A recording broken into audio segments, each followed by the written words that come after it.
afternoon, I'm Granny Fisher, and today we're going to look at getting started with chickens. Chickens are the first livestock for most people because they're easy to raise, they don't have too many health problems, and they're a steady source of protein. And when the chickens get too old to lay eggs anymore, or the production slacks off, you can always cook them and eat them, so that's another source of protein. They don't require a lot of feed. If you let them free range, they tend to feed themselves, although I still throw some feed out for mine just to keep them tame, to let them out in the morning and bring them in the evening. I give them a little bit of laying pellets, which also supplement what they're getting out in the yard and make sure that they're getting the nutrients they need to make nice firm eggshells and healthy yolks and to maintain their production. Anyway, what we're going to look at is how you would get started with chickens. Chickens are relatively easy to raise. They don't have too many health issues. And if you don't have a rooster, usually they're not too intrusive on the neighborhood. So if you live in the city, as long as your city doesn't have ordinances against having chickens, you can usually have 2 or 3 hens in a cage out in the backyard or a pen out in the backyard, or even let them free range if you have a fenced-in yard, and they won't make too much noise, although some of the hens get pretty excited when they lay an egg. But at least they won't have a rooster crowing at 4 o'clock in the morning, which roosters do crow before the sun comes up, and so you have to take that into consideration if you have cranky neighbors.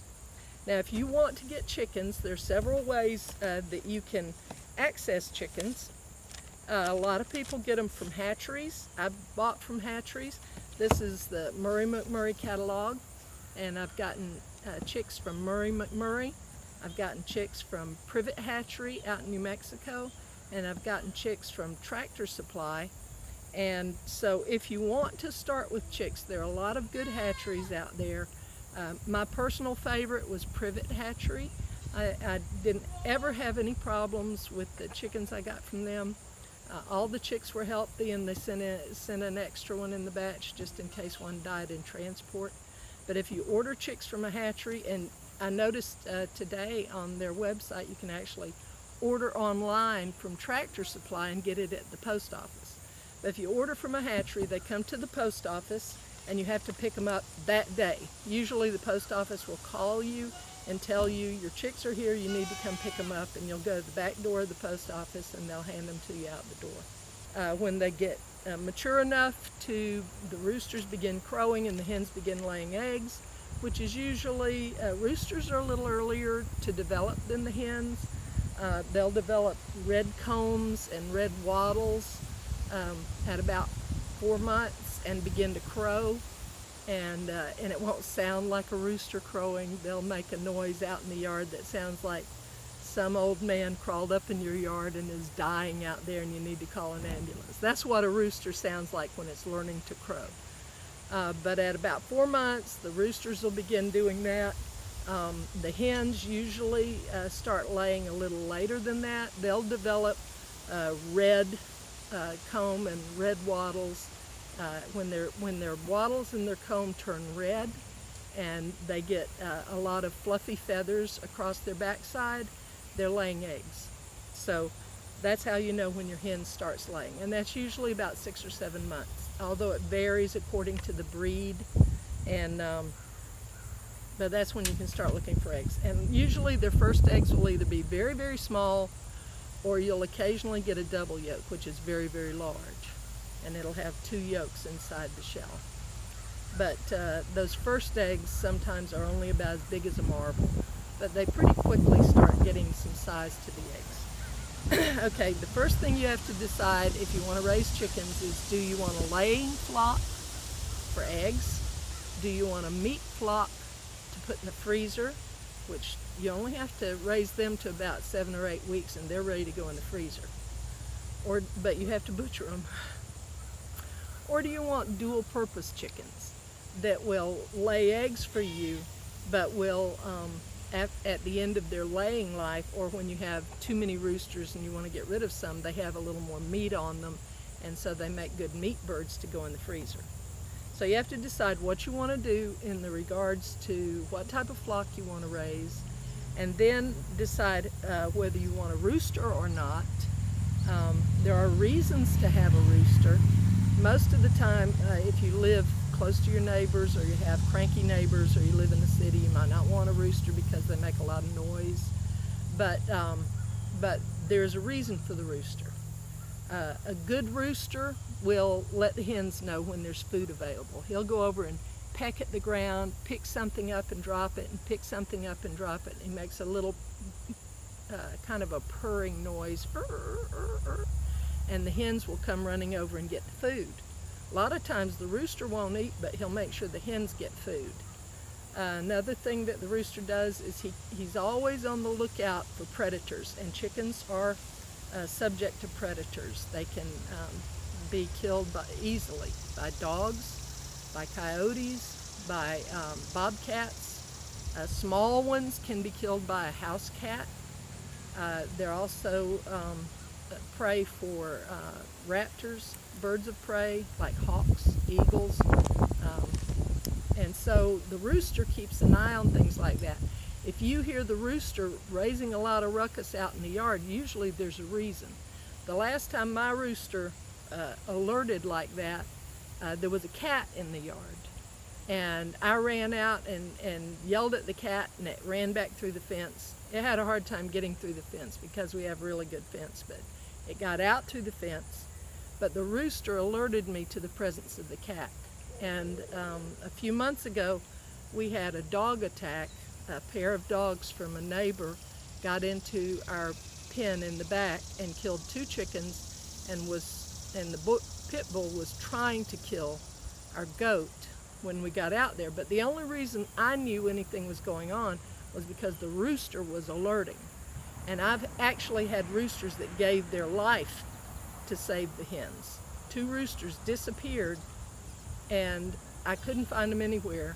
And the hens were still around the house, free-ranging around the house. But I sent my son up in the woods to see if he could find the roosters, and they were dismembered all through the woods. But the hens were safe. So roosters actually serve a purpose, and if you have a difficult rooster, if he attacks your grandchild or your dog or tries to attack you, and you can't dissuade him by a firmly placed kick in his backside, then that one needs to go in the cook pot too. Okay, so questions you need to answer are what kind of flock you want, whether meat, egg, or both, whether you want a rooster or not, and then you have to decide how you're going to keep your chickens, whether you want them in a chicken pen or free ranging.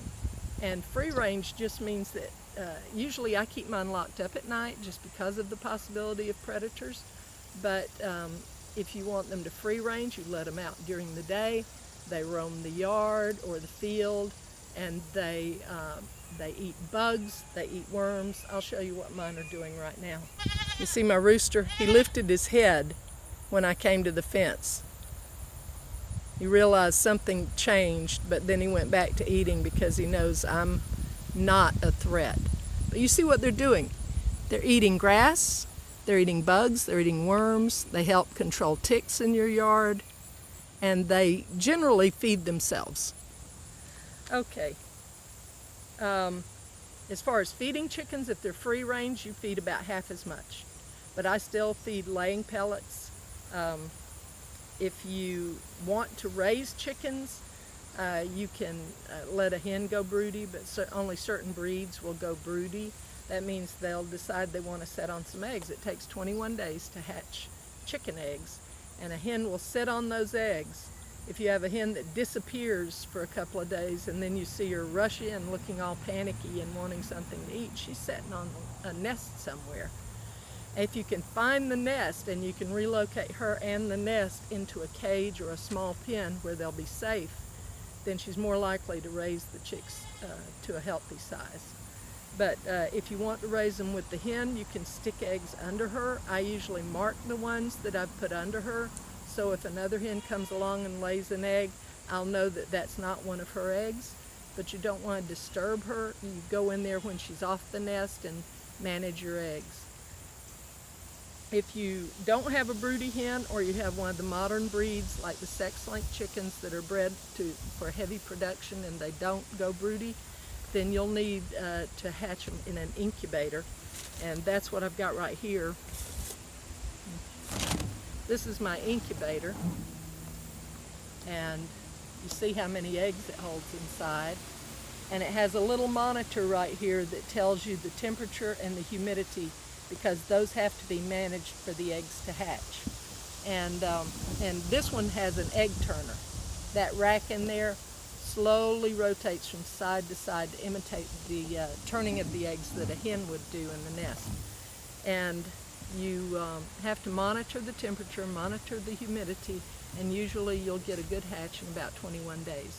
The more modern breeds, the sex-link, I have had 0 hatch from those chickens. That's what I have out here in the field right now that I just gave you a view of. Those are red sex-link, and they're called sex-link because when they hatch, the males are white and the females are red. You can tell right off the bat which ones are female and which ones are male. But either they're infertile, or or maybe they're genetically modified, because not one of their eggs hatched, and I tried to hatch their eggs 2 or 3 times.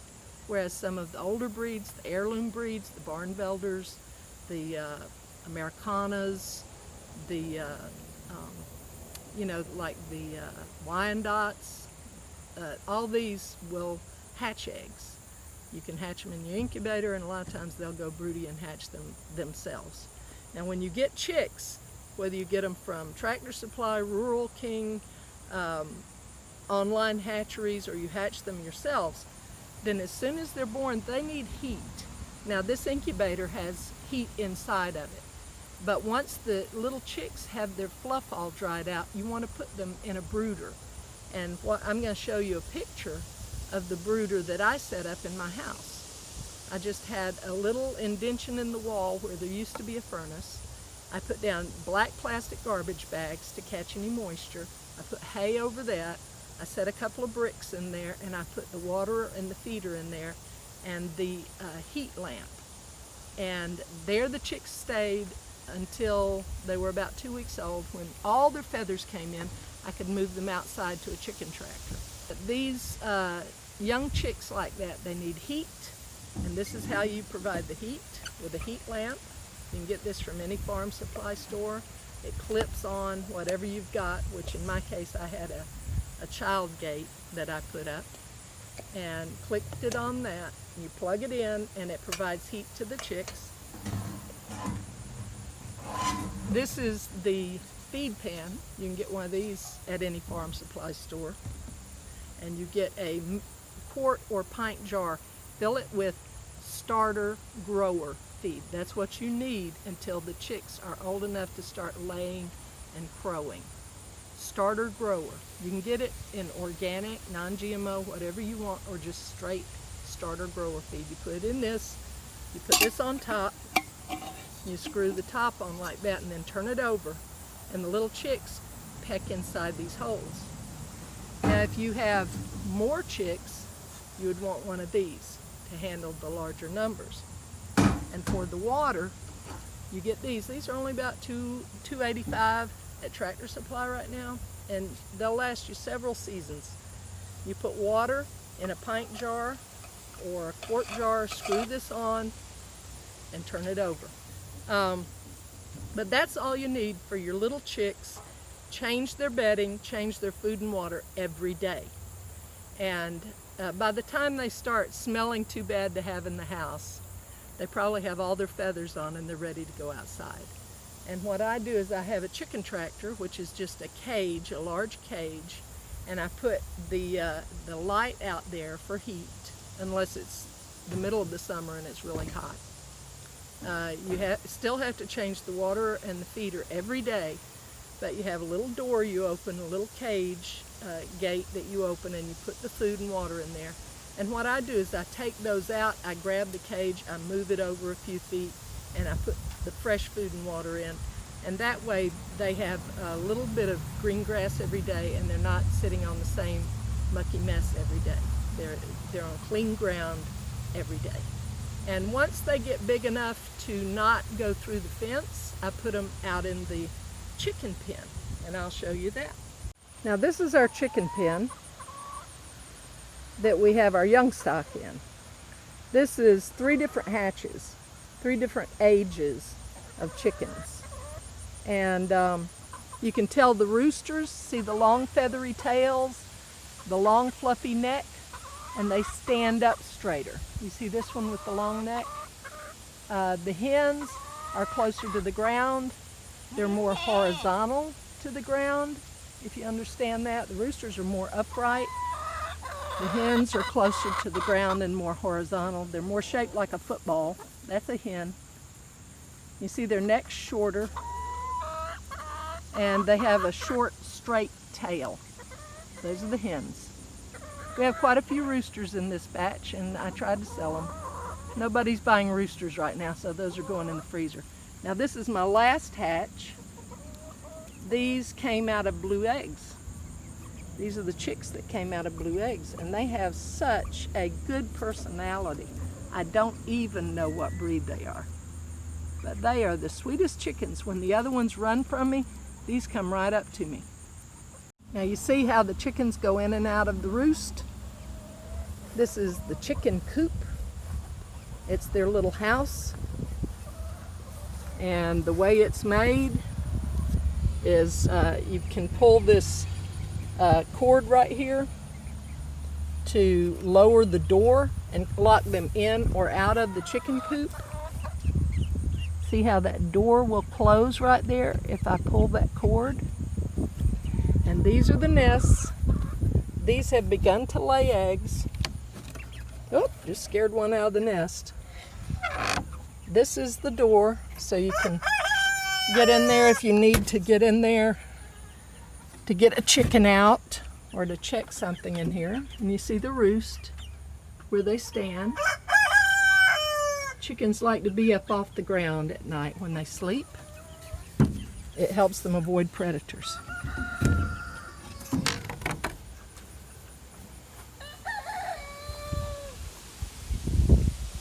But this is the chicken coop that we have for our young chickens, and you can usually build a chicken coop fairly easily with scrap materials. You do have to have fencing over the top to keep predators out and keep the chickens in, because some of them can fly. And we put that tarp there for shade in the summertime.